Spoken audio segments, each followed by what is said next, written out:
And now it's time for Martin County Business Exchange. Opinions expressed are those of the show hosts, not WSTU or Treasury Coast broadcasters. Any reproduction, retransmission, or use of this program without written consent of WSTU is strictly prohibited. And your host tonight, John Hutredes. Good afternoon. Hey, Ray, how are you? I'm wonderful. How you doing? I'm well. Opinions expressed by the host are often weird and strange and off the cuff. And Frank is leaving us. Thank you, sir. Good to see you again. See you next week. Yeah. So, how are you? Hey, I'm great. How about yourself? I'm doing okay. Just fighting the traffic getting here. Oh, well, that's always fun. Yeah, it took about 7 minutes to go about a block and a half. Is that right? Yeah. Okay. So there we go. That's much better. Thank you. And we have with us today on our show Kay Batchelor from Impact Designs. So what's the proper full name again? Impact Design, Signing Graphics Works. So how are you? I'm good. How are you? I'm good. Last time you were here with the other John. John Campion. So now you'll have a comparison, contrast kind of thing to take home and say, okay, this guy was much better. This guy was a weirdo. Wow. So anyway, as you know, we do this every week with different hosts and different guests to talk about our respective businesses. Yes. And so this is your week. This is my week. So what's happening in the wild, wild world of impact and design? We are a sign and graphic business. So we specialize in vehicle wraps and all types of signage and also printing. Since we've been steady and busy throughout the past 4 or 5 years, very steady. But when COVID hit, we became extremely busy. Really? Yeah. It was a different busy. People needed signage for their stores to not allow people in, or rules, or, CDC guidelines, different things like that. Then after things opened up, we have been very blessed and extremely busy. It seems as though everybody has bought a lot of vehicles that they need to be wrapped for their fleet, for their companies. And that's what we specialize in. Things like Sharky Air. Right. I saw that you did all of Kevin's. And you did one of Electrical Connection guys. Yes. Yeah. And also we did Travis Pest Control. Okay. And Crown Car Care. That's right. I saw Todd's new. I'm not sure it was new, but I noticed on 714 he's parking a car. His design, I love it. Yeah. It looks very good. I noticed it. And he's moved to a new location. Oh, he did? Yeah, he moved to just like a block and a half, I think he said, down the road in near the Sands Commerce area. Okay. And there, we just did a banner for him announcing his grand opening and new place. So that begs the question: an average, and it's funny. I'm gonna ask this question, knowing the answer, because people ask me all the time, "What's the average cost of a move?" And there is no average cost of a move, but I'm gonna throw it out there anyway. Is there a general range of a wrap for a car? It really varies. See, I knew that. I knew as soon as I was saying that. As soon as I was asking the question, I knew it. Especially if it's a designed for a business, depends on how much square feet you use, right? How many vehicles you're going to get done in that same design. Makes sense. And the type of material. There's a couple. Really, we use the best you can. We don't really use anything else. So safe to say, and this is probably going to be high, and my husband's going to kill me for this, but we'll say 2,500 and up. Okay. But it could be less. There are ways that you could do a wrap and not do a complete wrap. If you have a certain color vehicle that works with your logo, you can blend things and not use quite as much material. But then you may have more graphic work. So, and that's what we are very good at. One of the things that I like to ask guests is, what's the most memorable in recent memory? What's the most memorable wrap that you've done? That was the coolest thing we've done, or the biggest challenge, or something like that? Well, the biggest challenge that we did was recently the Geico race team. And when I say the race team, it's their boat, Hydra, I'm sure I don't have the type verbiage for it, but the hydroplane boats, the race boats, and we've done them 2 years in a row. But what I would say Rick was most proud of is probably he did a 42-foot semi and wrapped the trailer and the hauler in an American flag. Oh, wow. And it was for the Geico Sky Typers. And that was not $2,500. No. and I can't tell you. I can't say that. No, but it was beautiful and it came out amazing. And he did a very good job in designing and wrapping from start to finish. That's a lot of labor to wrap. It took him about 2 weeks. I was going to say to wrap a semi tractor trailer. Yeah, and it was very involved. It was an American flag that, you have the trailer, which is the front part that led into the hauler, the front part that led into the trailer. And you had to blend all that, match all that. Colors had, when you print, the colors have to match. Then he had pictures of the sky typers, which they're airplane. He had pictures of every member with their helmet and all different. It was beautiful. You can see it online. Oh yeah, that's cool. Geico skytypers.com. So that took 2 weeks, you said, to do? Probably 2 weeks. Wow. 10 days, working days. Including the design or just the wrapping of it? No, that's just the wrapping. Just the wrapping. That's kind of neat. That's a lot of square footage. Because 42-foot trailer, and they're usually like 10 feet tall. But you had 2 sides, a back, and a top. Right. They wanted the top also. They wanted the top too. And then the hauler. Wow. I'd like to see that. That'd be kind of cool. I'll have to look at it. Yeah. So how long ago was that? That was in June, June. Okay. All right. That's cool. Might have even been April. It was right after they opened. No, it was May because they had just opened back up from COVID and we were allowed to go down there. That's neat. So the boats would be fun too. Now, is the film different for the boats as the cars? It is the same, but in some cases we've wrapped a whole boat, and in some cases we've just applied the graphics and they painted the boat a specific color that you can't always get in the wrap film. Okay. Now you can print the wrap film to match that color, but in some cases they had them painted. In some cases we wrapped them. The first one we did, we applied the graphics. When I say that, it's not just graphics. So it still took 2 weeks to apply all those graphics, but they wrecked the boat.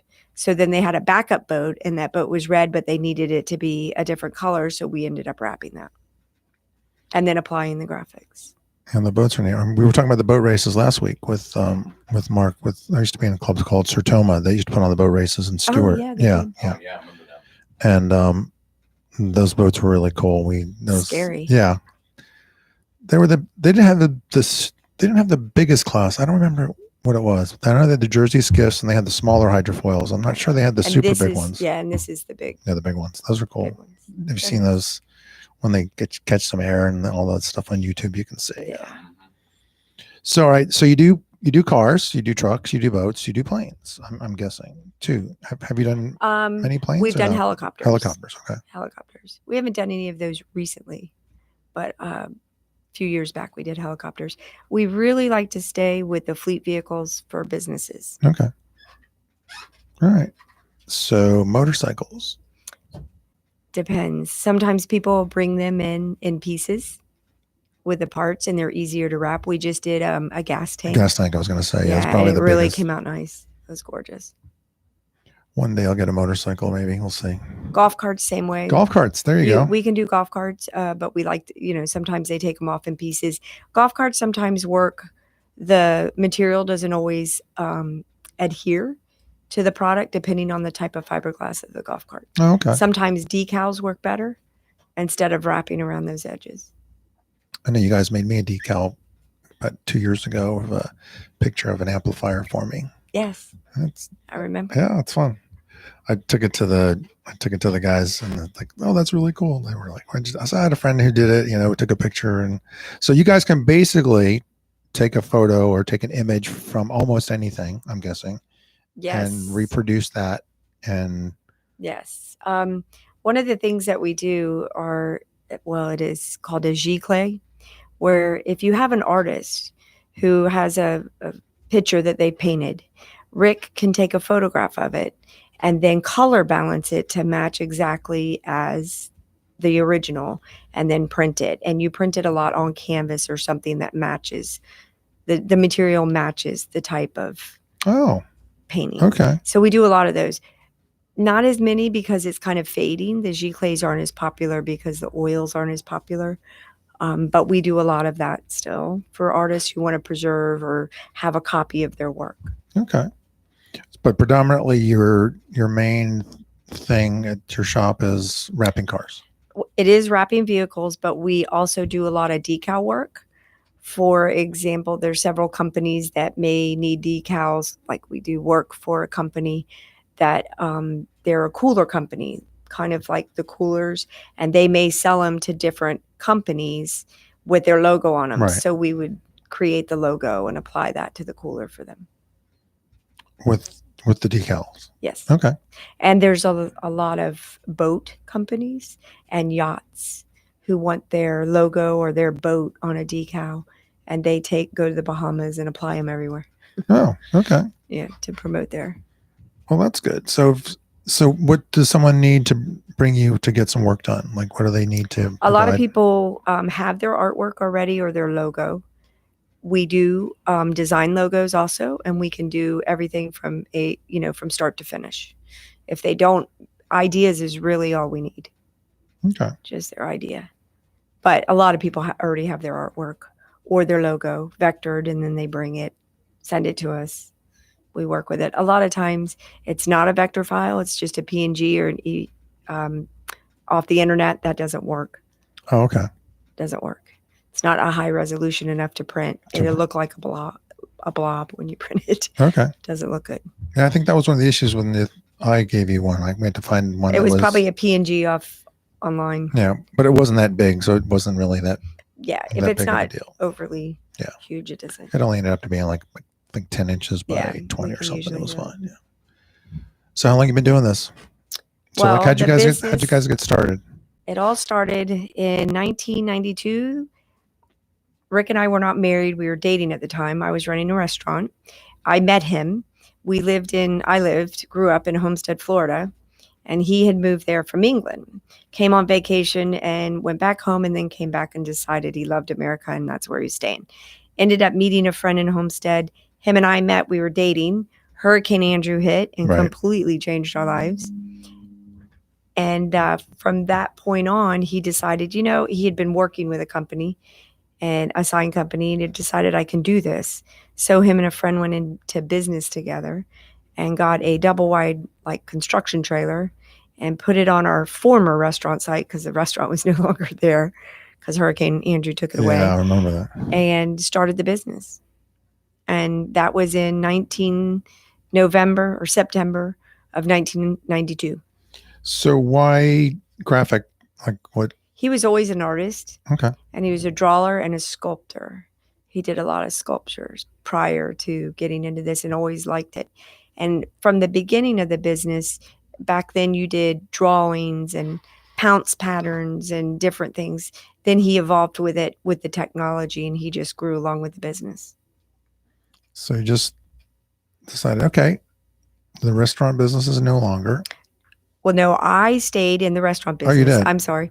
Yeah, I stayed in the restaurant business. We rebuilt on a different location.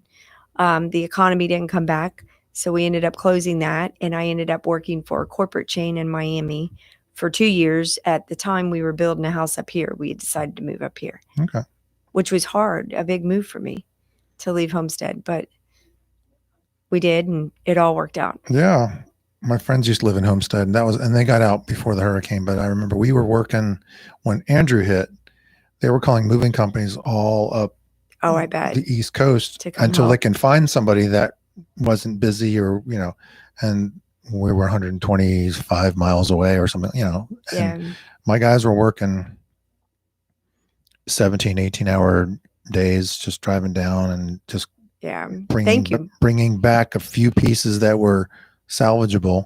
I remember my guys, we had like 3 or 4 crews at the time, and my guys were coming back they looked like shell shocked. They said I'm sure they were crying. They said, and this was before cell phones were everywhere, and so they didn't snap pictures, but they said it's like a bomb. Everyone says it's actually like a bomb because customers would have to meet us on the turnpike extension. Never find. Yeah, exactly, because there was no signs. Yeah, and they had to go back, and the customer had to meet them and then bring them in because some of that was cordoned off because of looters and whatever. Yeah, but yeah, that was a tough time.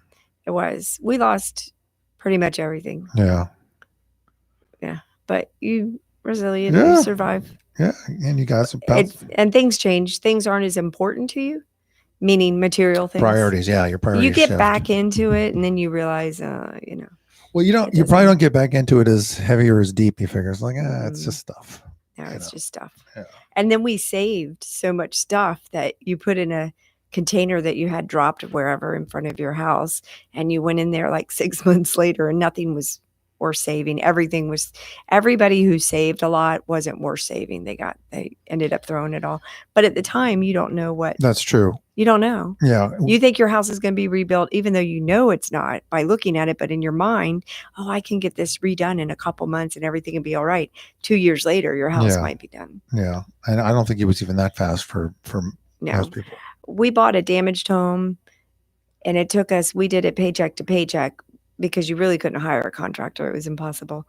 And we did a lot of it ourselves because it was damaged to where we could do just the inside. The outside was good. We still had to put a new roof on. Hired somebody for certain things. It took us 6 years. Wow. Yeah, 6 years. I remember we had a lot of stuff in storage for several years from customers. And most of it, and you're right, most of it was not worth keeping. Well, true. But most of it was it wasn't like we had whole truckloads full for one person because they didn't have truckloads to salvage. They had like the dresser that my grandmother got for my grandfather for their wedding, for their wedding present back in, 1930, whatever. You just couldn't part with. And, and some of that was salvageable. They got it fixed and stuff like that. So we would go down and maybe we would do like maybe 2 or 3 households per trip because there just wasn't that much stuff in any one household for the most part to fill up a truck because, Andrew just came and just took we would have piles of trash sitting on the side of the road probably for a good 8 months. Wow. That you couldn't look over the top of. I mean, it was like a mountain. Yeah. People don't, Floridians are pretty blasé about most hurricanes, but the big ones are, Andrew was a 5, wasn't it? Yeah, it was a 4, listed as a 4 for 10 years, and then they listed it as a 5. So it was a small 4. It was like this tiny, they call it the bandsaw. saw. Yeah. Call it a bandsaw. And if you look at the hurricane, the way it came over, we were actually in the best location, but it was still bad. But we were in the center of the eye. So it went right over. We were right in the middle. Right. Went right over where we were. I rode through the storm. Rick happened to be out of town. Oh, geez. And the only hurricane that has scared me, don't get me wrong, I board up. My friends in the old neighborhood when we first moved up here thought I was a Looney Tune because I was like, oh, no, you need to do that because I was a little panic mode. Well, yeah, you go through that. And then we had Francis and then it turned around Jean and then Wilma. Well, by the time Wilma came, I trusted the house. I trusted everything because we had built it really well. Right. We had shutters and all that. So by that time I was fine. Then the only one that's ever worried me was Hurricane Dorian. And Matthew, but Matthew turned. Matthew Matthew scared me, but he turned at the last minute. Yes. And I remember we were sitting at Charlie's. We'd boarded up. It was hot. We were tired. All we wanted was some food. We're sitting there getting a drink and a burger. And it was like tears just start rolling down your eyes because you're thankful that, my gosh, it's not coming. That's true. It's turned. I was worried. I've been here since 79 or 78, and 79. David was the first one that I went through, and it was a minor one, and I was up at Stetson. We had a lot of flooding from David down there. I was up at Stetson at the time, so we had evacuated because skirted up the coast, but it was David was like a 1 or a 2. It wasn't that big of a deal. It was our first one. Moved down from Jersey, like you don't know what a hurricane is, so they kind of. The students were all in all the cinder block buildings, but they still evacuated us downstairs just in case, whatever. But the only one, like when I saw Andrew go through, I got emotional because the guys were telling me stuff, and customers from Miami were coming up, and you could see their faces. And the only one, like I went, of course, we went through Francis and Jean. Both of those went right over my building, and Stewart. It just took the roof off twice, or most of the roof off twice. And Matthew was the only one I was a little more panicked about. I was like, this is a big bad one, and it's coming straight for us. It was coming straight for us. And then the last second, it's like, oh.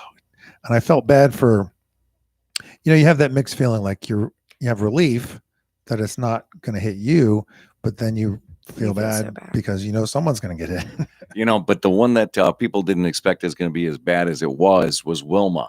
The first half of Wilma, no big deal. No. Then you go through the eye. The second half, I remember I was working at a station locally here, Mhm. and I went in during the eye to visit my parents, and they lived in Fisherman's Cove. Okay, it took their Florida room, and we have a fenced-in yard. It took it over the fence and threw it in the retention pond in the back. Now I'm like, whoa! It took off the entire, Florida room. But then we had a little laugh because it also took a neighbor's Florida room and put it in there. So we saw them going through the retention pond one after the other. Wow. So it was like a race, you Yep. know. So I know what you're talking about. I lived in Key West when Hurricane Andrew hit, and I escaped Key West to come up the Treasure Coast, to hang out with my folks. So I know what you're talking about, and I visited, some of my friends down in Homestead, and of course I had to go that way to go Yeah. back home, and they wouldn't let us back Yeah, home. they wouldn't let you. Right. Yeah, The Keys was our savior. Yeah. Because we would go down there and have dinner, have a little bit of normal life. And a lot of people lived in the Keys after Andrew. They would move down there for a month or for a year or whatever and put their kids in school down there Right. to have a little bit of normal Yeah. Well, life. the hurricanes are no joke. I mean, like No. we laugh at them. It's it's only a 2 or a 3, and we're all a little bit guilty of that. I think, and for sure, I am. I think most of my friends are too. It's like, it's a 2 or a 3. Let me Yeah, know. I Let think me know it's- it's at a 4, and I'll pay attention. But yeah, And I think it's coming that way more so with people with hurricane windows. They seem to be a little more, oh, it's, only this, only that. No, you still need to bring your patio. You still need to get things in Right, so that they don't right. fly everywhere else. But they are building buildings better, They are. and the windows are much better. 100% better. Because we went up to my parents up a tradition at the time, and they have the hurricane windows rated at 155, 160, whatever the rating is. It's Yeah. Sizable. So we all went there for that. It's like, okay, well, we're here, and we were close to the hospital at tradition, so we didn't really lose power much at all. But Wilma was scary too, because I rode that out with my 2 older boys at the time. My wife It and was the loudest. my wife and out my of all of youngest at the time went down Not south. than Andrew, but out of Francis and Jean, it was loud. Yeah. It was louder. Much louder. So they went down to Deerfield because my in-laws had the metal shutters, and I boarded up some of the windows. I took like 2 days to board up. I had a 2-story house, and there was one window I didn't board up. It was the high big pane window in the living room that's like 2 stories up. And as Francis is coming through, the window's breathing heavy, like the window's moving like 3, 4, 5 inches. So I told my boss, I said, you know what, let's just go into the washroom here. Let's just wait for this. And Francis blew my front doors in. Luckily we were there. So but yeah, that's, Wow. I'm sure we've all got hurricane stories. oh yeah. But Definitely. Andrew is tough. Yeah, there's nothing louder than Hurricane Andrew riding through that storm. I can't imagine That's my that. that's everybody's main fear who rode through Andrew. Rode through Dorian. Their number one thing they say is it was so loud. And those poor Bahamians that rode through Dorian. Oh, I yeah. can't imagine doing that for that many. I couldn't handle it for 5 hours, much less 36. Yeah, that's just tough. So we're about to take our first break here, and we'll be right back in a short amount of time.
And we're back with the Martin County Business Exchange on WSTU. Stewart with your host, John Gutridis. And John, welcome back.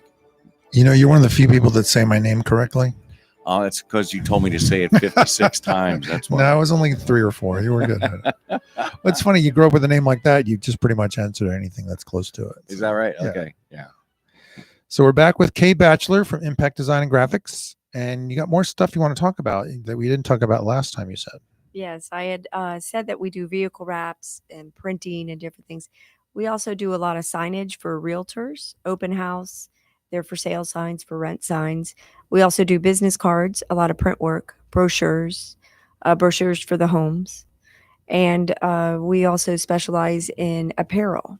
Okay. So we silkscreen, embroider, heat press, and dye sublimation on shirts and apparel. What's dye sublimation? Dye sublimation is where you take an artwork and it's printed and then heat pressed into the fabric. So it's gassed in. So you don't feel it on top of the product. So it's gassed in the fabric. Yep. Interesting. It's really good for boaters and people who work outdoors because it's not another layer on the material. So it's not it's not hot. The only downfall is on most dye sub, you can only use light color shirts. That makes sense. Yeah. Because I've had black t-shirts printed for different things. And that's black and darker colors you can do on direct to garment, which is where it's printed directly onto the fabric, not screened on. And they usually have to do the white first over the black Yes. and then put the color on top of that. Yeah. So I've done that a few times. So, all right. And you said embroidery too? Embroidery too.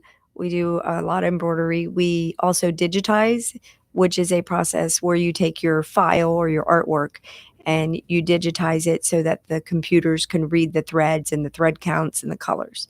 Now that's very important because a lot of times you may have something stitched out by an embroiderer and it might not look good. It's not the embroiderer's fault. Normally, it's the digitizer's fault. So it's very important for the artwork to be digitized properly. Interesting. I've seen the embroidery guy in the mall doing the hats. Yeah, he's great. He's a good guy. Yeah. I have a lot of people that use him. Yeah. He's good. I've seen a lot of his work. Yeah, it's got this little kiosk and you bring it's like it's an interesting little process. You can get it done pretty quickly. And I priced it out for some hats for a buddy of mine one time. It wasn't super expensive for a custom hats, for that. If you think about it, people don't even think twice when they go to a sporting event and spend $35 on a hat. True. And the place and there in might the mall, be just one line on there. Yeah, the place in the mall has those sports hats that are $35 and up. When I used to buy sports hats, when I used to care about sports, but not so much anymore. I do have a bunch of New York Giants hats and one Yankees hat, I think, but that's about it.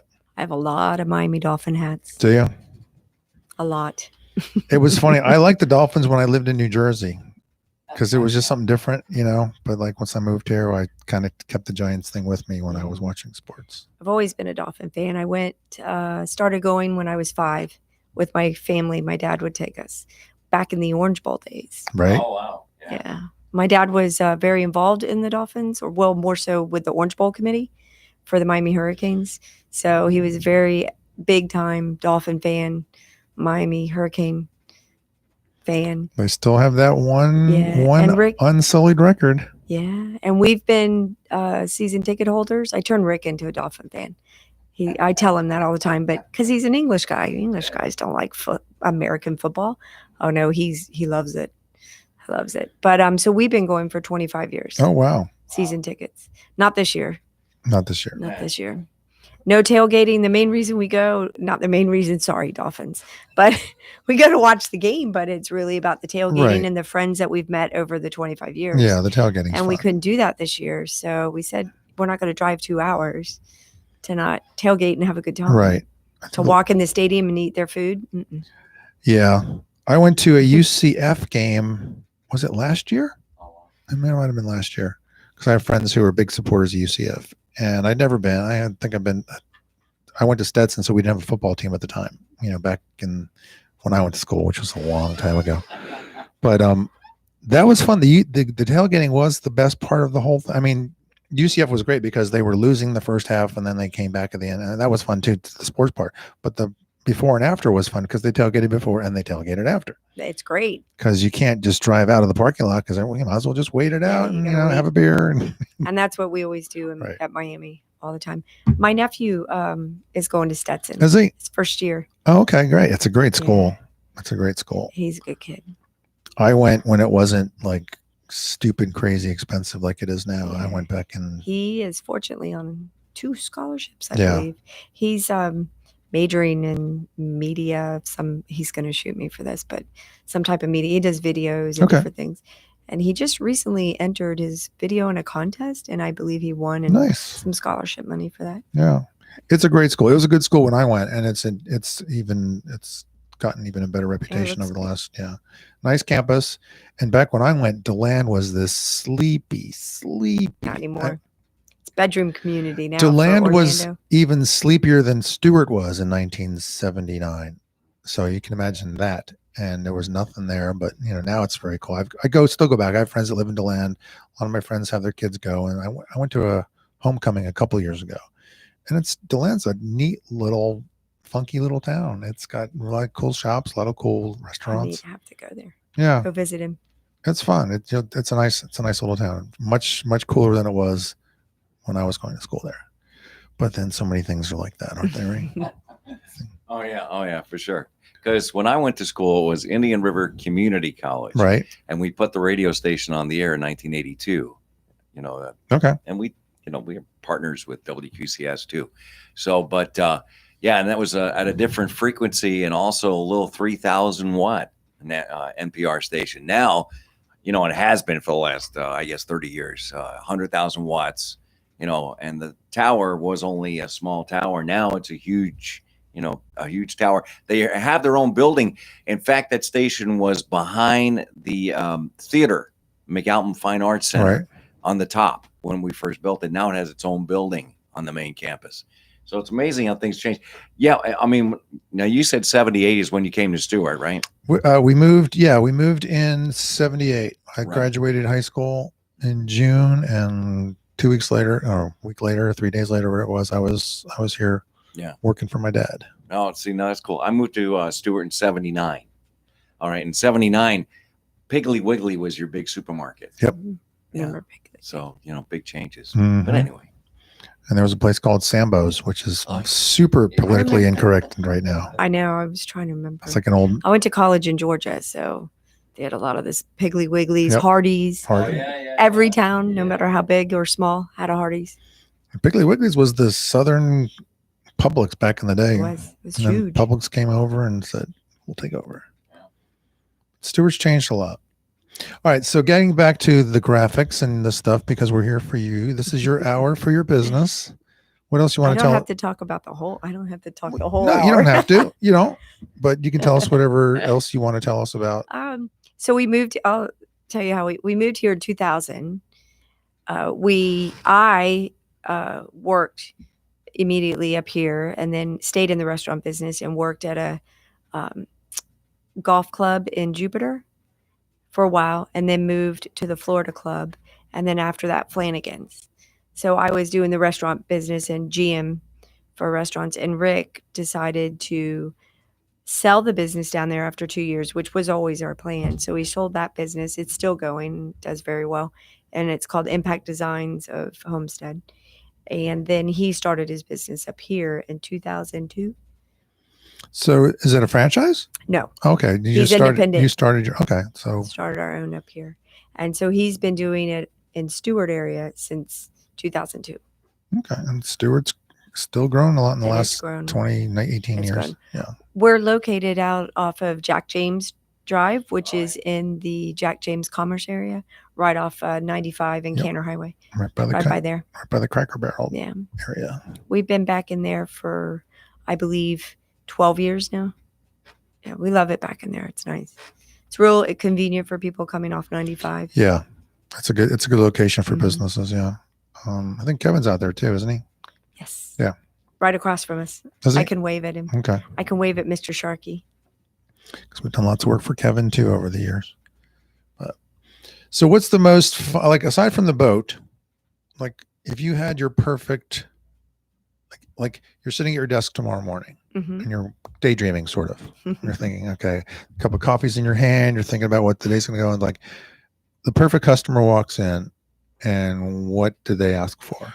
The perfect customer walks in and says, I have my artwork and I have an idea, and this is the type of shirt I want, and I'd like my vehicle wrapped, and I need business cards. Okay. I just started my business. And they have a basic idea and some artwork.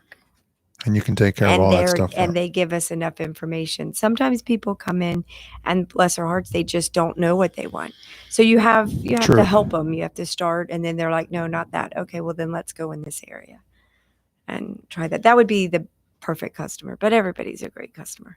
I love doing the shirts and the apparel and when they're logos and their branding, because branding is so important now.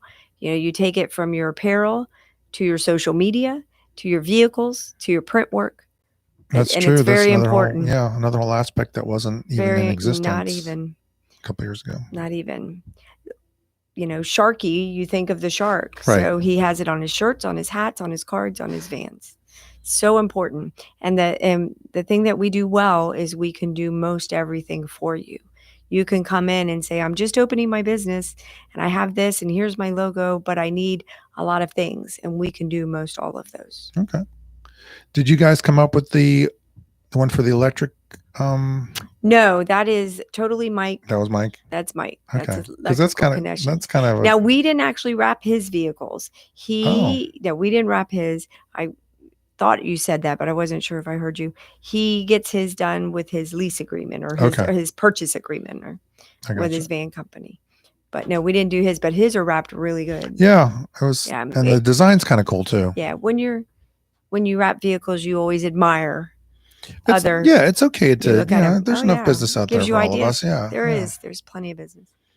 Peace to you, man. I'm getting the 2-minute signal here. It's like, oh, dude, peace. Oh, that was weird. That was the spring on the. That was the spring on the 2-minute mark. Yeah, is that the 2-minute warning? Yeah, we could all do lots of percussion over here. 2-minute warning. Anyway, getting silly here. So, all right, we've got another couple of minutes before our next break, and let's see what else you want to talk about. I have a question for you. All right. I know that you move. We move. You move a lot of things. Yes. What's the most odd thing that you have moved that you can talk about on the radio? That's a good question. Moved a large outdoor statue which required a crane and a lift. Nothing so unusual, just most people just have the same stuff. The logistics of it can be troublesome sometimes. Right. Like people living in a 6-story condo end up buying a piece of furniture that doesn't fit up the stairs or in the elevator. They don't, designers don't seem to take those measurements into account. So we have to get like a cherry picker and stuff like that. And we did mostly condos are the most challenging things like that because of the access. But my dad probably had better stories than I did because my dad was in this even longer than I was. But maybe we can talk about that after this next break, which is what, right now.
we return back to the Martin County Business Exchange, or McBiz, as I like to call it. You know, John Hutrides, your host, and I know your hostess today. You know, Kay Bachelor. That's right. Kay Bachelor is the hostess. She's sort of a guest / hostess, because we usually have a co-host. Yeah. Actually, this is the first time I've done this just by myself with the guests. So you're doing very well.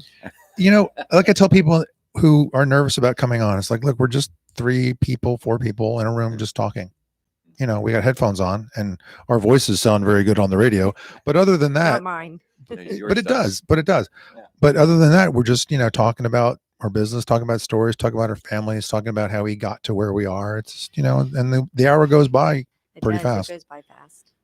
And what a great community we live in. Yeah. Martin County is. Yeah. I wasn't thrilled when I first moved here because I was 16. And back then it was like, really? Small. Moving here? Town. You know, because I grew up in a suburb of New York City. So it's like, all right, we were an hour from New York. One of the best cities on the planet, yes. You know. And coming to Stewart in 1978 was like culture shock. What high school did you go to? I went to a private high school in New Jersey called Ranney. I also went to Christian Brothers Academy for 2 years, but I went back to Ranney. I went to a prep school, but not just a day prep school. Right. And, so when you moved down here, you didn't go to? No, I graduated up in Jersey. And then I worked the summer. I think I told the story here before, but I got off the train. My dad picked me up off the train in West Palm Beach after being on the train for 23 hours from, you know, New York City. Took me to Howard Johnson's at 4 or 5 o'clock, 6 o'clock. Took me to dinner at Howard Johnson's, and then he put me on a job till midnight, a pack job. Oh my gosh! So the first 3 days that I moved, like my dad. The first 3 days that I was here, I worked 39 hours in 3 days for my dad's moving company. And I thought, this is not a good sign. No. But it was fine. I mean, it's great. It makes for a great story now. I was not happy then, but it makes for a good story now. But yeah, I graduated up there and then went to work the summer and then went to Stetson. Nice. So that's right. I always like to work the summers in college, make the money.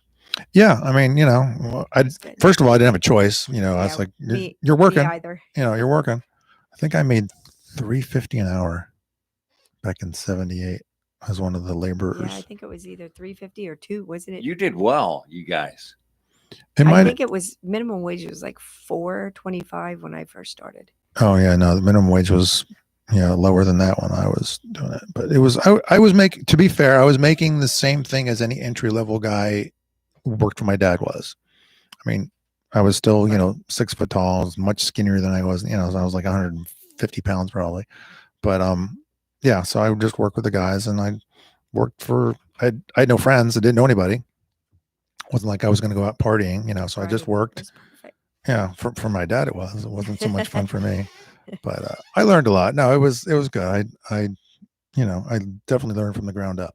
It wasn't like, okay, the boss's son. I worked just as much as the guys did, so it was good. And I worked at Stetson too. Whenever my dad would have a truck nearby to land, delivering something, Daytona, Orlando, any place. Like, guy would pick me up, and I'd go work for a truck and have some spending money for cash, and then go back to school. Yeah, I worked through most of my college. Mm-hmm. I liked working. Kept me out of trouble. Yeah. In fact, the second summer I was here, was that the second? Yeah, second summer. Yeah. I worked enough money, and I saved all my money. That was the first summer I saved all my money, and I bought my first guitar with all that money. And then it all began. And then I still have that guitar. Well, you should. You should always have that guitar. I will never sell that guitar. But no. So yeah, we all do what we got to do to work. Yep. So our first time that we came to Stewart was we were involved in a homestead and a Main Street organization, and we had heard a lot. It was probably 96. In 1996, we'd heard a lot about the dancing in the streets. Right. And we wanted to come up and check it out. So turns out sister-in-law was up here with her husband. His parents lived up here. We came and stayed, and that was it. We drove around that weekend, found some property, put some money down, bought a lot, and 3 years later, had the house built. Yeah. Now, Stewart, I make fun that I came unwillingly, and I did, obviously, but it's been a good it's been a good place to grow up. Kind of grow up. I was sort of grown up when I got here, but my kids. Right. So yeah, it's been They would love it. it's a good. And you know what? I talk about this a lot, and I talk about this to my customers too. About the movers don't always have the best reputation as general businesses. There's a lot of movers that are bad players out there that do things because they have all your stuff on a truck and they can hold you hostage. And even though you have legal recourse, it's usually a pain to go through all that process. And when I tell customers that, have found us, however they found us now, whether it's internet or word of mouth, whatever.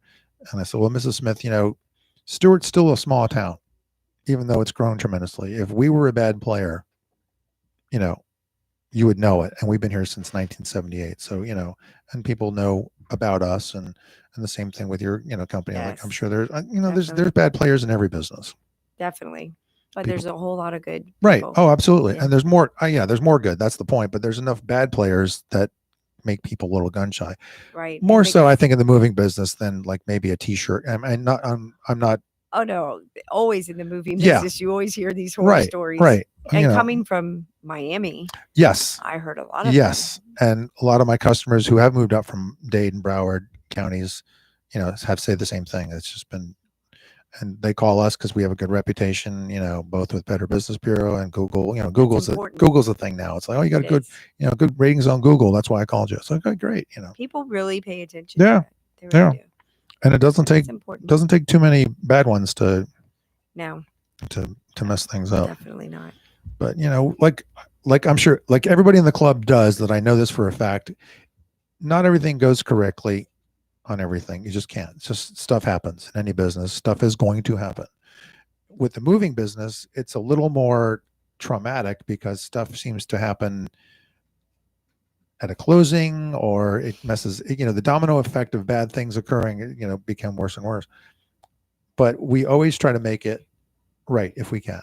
Right. And I'm sure that's the same case with every business that I've ever dealt with in the McBiz organization. But you're also handling people at a very stressful time in their life, kind of like a wedding coordinator or somebody.